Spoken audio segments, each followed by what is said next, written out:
Hi class, this is Jacob Anderson here, and today I'm going to talk to you about restringing your banjo and adjusting its intonation.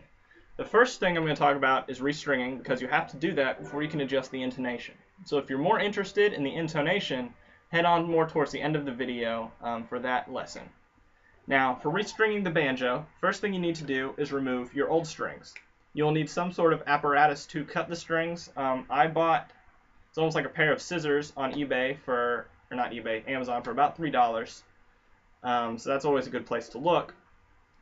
Now, after you've cut a string, you'll want to remove it out from this tail piece and then out from around these tuning knobs.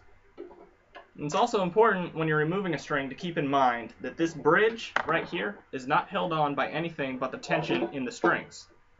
Meaning, if you remove all the strings, your bridge will fall off. So you'll want to remove and replace one string at a time. And also because you don't want to warp your bridge, you'll probably want to remove just in a logical pattern. So I will start at the bottom and remove and replace that string. And then I'll go up here and do the same with the top string. And I'll work my way back and forth in towards the center of the banjo, and that keeps the tension on the bridge relatively even. So after you've removed a string and you want to put in a new string, you will take the string and run it through this tiny hole here in the tail piece, and there's a loop at the end of the string that you will bend and attach around this knob.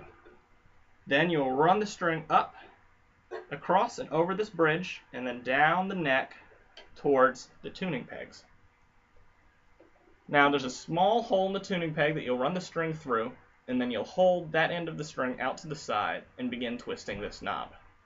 You'll want to allow enough string to loop probably 2 or 3 times around the peg itself.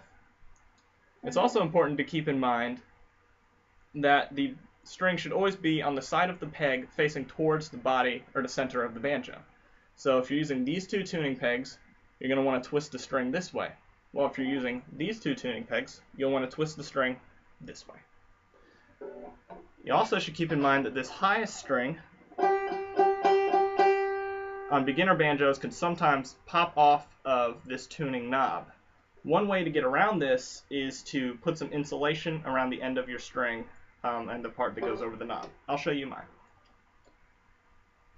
See that little white piece right there? That's insulation, and it's actually holding the string onto the tuning peg. Now you could probably find a piece of insulation like that somewhere at Ace or something. I got mine from an Arduino kit. I just pulled it off one of the wires. So that's really all you need to know to restring your banjo. Intonation is what controls whether your banjo is in tune or not. So you may have a string in tune when you play it open, but as you fret and go higher up, it will become out of tune if your intonation is bad. Now to check your intonation, you're going to need to play a plucked note, which is when you're, or I'm going to call it a fretted note, which is when you're holding down on the fret, like this, versus a harmonic note, which is when you rest your finger right above the fret. And they sound like that. So I go over to the 12th fret on the middle string, which is tuned to a G, and you'll play that note, and then you'll play the harmonic note. If they sound the same, your intonation is good and you're good to go. But if your fretted note is higher, you'll want to scooch your bridge farther down towards the tailpiece. If it's lower, you'll move it up towards the frets. You can scoot the bridge really easily with the strings in tune, so don't worry about that. And that's all I have for you today. I hope you enjoyed it. Goodbye, guys.